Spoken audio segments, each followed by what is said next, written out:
На влезо средство за дезинфекција, внатре ограда за дистанца, свеќи се купуваат и палат надвор. Верниците со маски на лицата се протнуваат од плаштеницата и оставаат црвено јајце. Верските храмови и утринава ги отворија вратите со посебен протокол. На сличен начин ќе се одвива и свечената церемонија вечерва во соборниот храм во Скопје.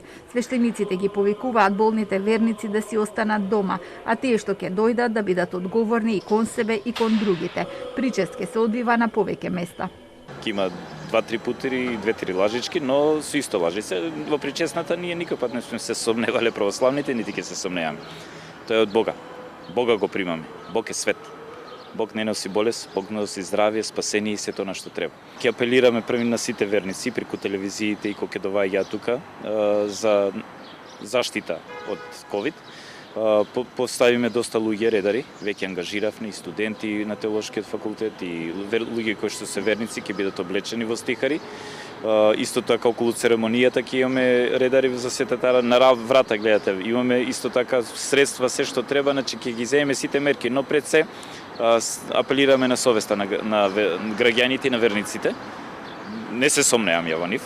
Знам дека ќе ги земат сите мерки кои што треба, но сепак за да биде што подостојно пречекано, но и за заштита на сите луѓе.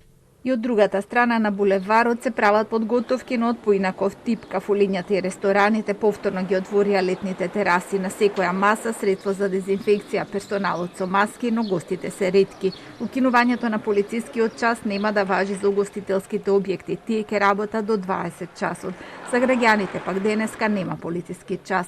Од утре тој повторно се враќа на сила и ќе почнува од 21 часот. Исклучок од ова правило ќе има и вечерта меѓу 13 и 14 мај за Рамазан Бајрам. И од лекарската фела деновиве апелираат за празниците да се избегнува дружење во поголеми групи и престој во затворени простории.